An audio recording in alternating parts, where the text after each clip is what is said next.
So just in the last few minutes, Dr. Gary has told us that this couldn't have come from bats. It had to go through an intermediate host. That may well be true, but arguing against that is they tested 90,000 some odd animals, and there is no animal host that's been found. But what he also doesn't tell you is the animal host could be a laboratory animal. It could be passed serially through that, and that's one way of quickly adapting and pushing natural selection to adapt a virus towards humans. Dr. Alina Chan has written extensively about this, how this virus didn't show up clunky and poorly transmissible. This virus showed up immediately very transmissible in humans as if it had been pre-adapted in a lab. Dr. Ebright, Dr. Gary tells us that he's wedded to the scientific method and that he considered all the different possibilities in proximal origins. I know you're a professor, and I'm assuming you've been the senior author on many papers. I assume that you teach your younger researchers what is good scientific method and not good scientific method. In the abstract of proximal origins, Dr. Gary and his fellow authors state categorically that the virus is not a laboratory construct. That doesn't sound to me like open-mindedness, and I wonder what you would tell a younger researcher or someone you're instructing in the scientific method about putting categorical statements into a scientific paper. Well, it's important to emphasize that the paper in question, Proximal Origin of SARS-CoV-2, published in March 2020, was not a research article. It was an opinion piece. It was published as a commentary, which is the section in the journal that holds opinion pieces and editorials. So it was an opinion piece. The authors were stating their opinion. But that opinion was not well-founded. In March of 2020, there was no basis to state that as a conclusion as opposed to simply being a hypothesis. Moreover, we know that compelling evidence has been presented as a result of congressional inquiry in the House that 4 of the authors of that paper, Dr. Anderson, Dr. Gary, Dr. Holmes, and Dr. Rambeau, in their private communications, show clearly that they knew the conclusion that they stated in that article was invalid. So, in terms of what I would tell a younger scientist I would be mentoring, I would tell a younger scientist that you do not state a conclusion without evidence, even in an opinion piece in a scientific journal. And you never, under any circumstances in a scientific journal, state conclusions that you know to be unsound. That represents scientific misconduct. It represents scientific misconduct up to and including fraud. And the paper in question, the Proximal Origin paper, has been recommended for review of retraction. 2 requests, one in 2023 and one in 2024, were submitted by teams of scientists to the journal in question, to the journal editors, asking them to add an editorial expression of concern and to initiate a review for retraction of the article. I know of no other example in modern scientific history or publications where a publication has come forward pronouncing with such authority that the lab leak is implausible, it is not a laboratory construct, while privately saying, this is no friggin' conspiracy theory, it looks like it did, I'm 90-10, I'm 50-50. But no doubt in the paper. In fact, we know that it went back and forth with Dr. Fauci and with editors who say, we want the statements to be stronger. We want the conclusions to be stronger. That was actually coming from Nature at the time. We want you to doctor it up and even be more strong because we're making a political point here. That's where we should have known we were off track, that these people were politicians and that they were pushing an idea because, as Dr. Collins finally admitted in one of the emails, this is about the business of science with China. This will disturb our relations with China if anybody questions this. Dr. Quay, the idea that this came from the fish market, I thought had been discredited by virtually all of scientists. Now, I'm really surprised it's still being presented here. I know that the Chinese, the CDC, George Gao over there, basically said that they no longer consider it. And actually, if you think about it from their perspective, we're not sure if we can trust them.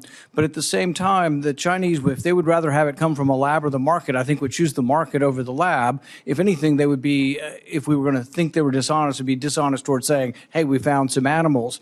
But if you could review stepwise, just a little bit slower, some of the evidence for why it's not there, the amount of animals tested, the animal handlers compared to SARS-1, But also the idea of this genetic diversity that, when SARS-1 came about the first time, I think it tried hundreds of times because these animal viruses don't infect humans well in the beginning. It tried 100 times over and over again. And even in the end, SARS-1 didn't transmit between humans very well. That's why containment worked. And that's why quarantine worked, because it wasn't very infectious. But go through a little bit, step by step, the evidence of why anybody still maintaining that it came from the market is misguided. Sure. I mean, let me agree with Dr. Gary about SARS-1 being a spillover, and let me elaborate a little bit. There were 11 cities, 11 markets, 3 different lineages, and a 30 nucleotide difference among the initial cases and patients, which approximates about a year of posterior diversity, as it's called. SARS-2, of course, it's either in one market or it's in no markets. There's no other proposal for a market origin from it. 457 animals were tested in the market. 0 were found to be infected. SARS-1, 92 animals, 100% infected. The vendors, the wildlife vendors in SARS-1 were all infected. We have 10 vendors here. None of them are infected. One vendor had bamboo rats from southern China, where the backbone comes from. He wasn't infected. His animals weren't infected. SARS-2 has no posterior diversity. So it really, as Dr. Anderson said, it's one jump from one animal to one human. The most likely place that happens is in a laboratory. And again, to be clear, when you say an animal, it could be a petri dish. It could be animal cells in a petri dish. The question of where the origins came from is the question of where the animal is. And they've tested 96 animals in nature, and they've tested 0 animals at Wuhan Institute of Virology. That's where we need to look. Thank you.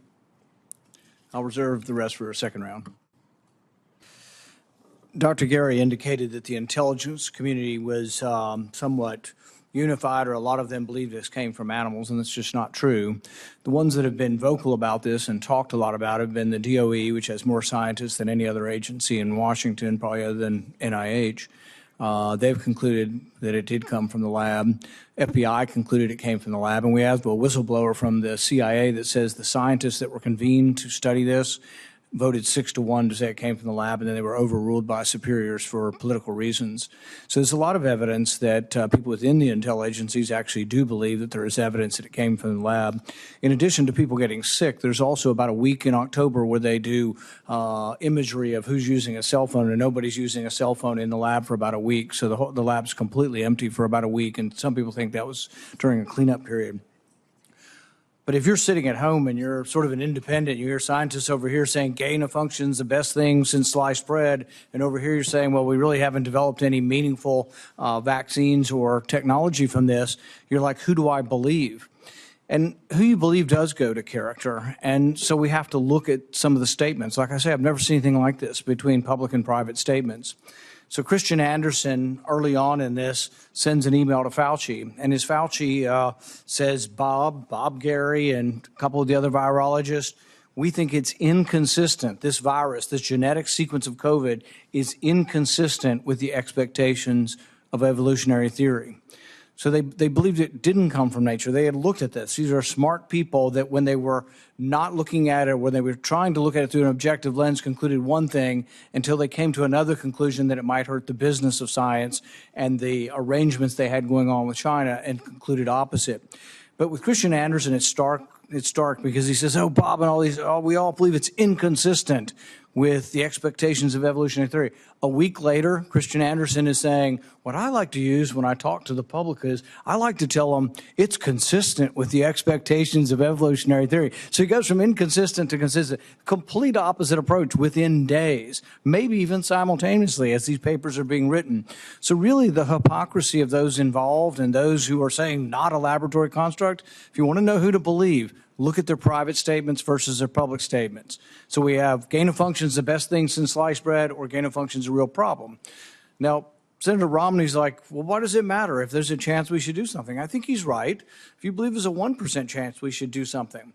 But if you think there's a 1% chance, or you want to sort of glad hand people at the end and say, well, we should do something, their argument for the people who think it's not likely to happen is going to be, oh, the administration's already fixed this. It's already done, and all we need is a few little regulatory things. We don't need legislation.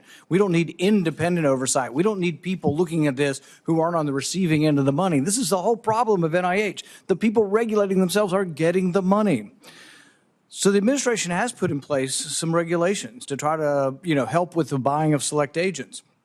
And Dr. Quay, if you could explain to us what a few MIT scientists did recently and how well the administrative regulations are working without actual congressional legislation. Sure. So 3 scientists at MIT said they were going to be a red team, and they contacted the FBI because what they were going to do was about to be potentially illegal. And they put together ricin and the 1918 influenza. Those 2 are select agents, and they're highly lethal. And they broke the genes up in a particular way. They added some benign genes, and then they put out test orders roughly following the White House guidelines, test orders to see if laboratories would send them the pieces they needed to build these viruses or ricin, or they would stop them. And in fact, in 94% of the time, they sent the pieces right to them. They purposely didn't make the active strain of the RNA. They made the inactive strain to show that they could do it. But they proved they could make ricin. They proved they could make the 1918 influenza under the guidance that have just come out of the White House in a way that this gets at where we go forward. Our next hearing, or one of our next hearings, is going to be, what do we do for gain of function reform? What kind of committee do we set up to look at this?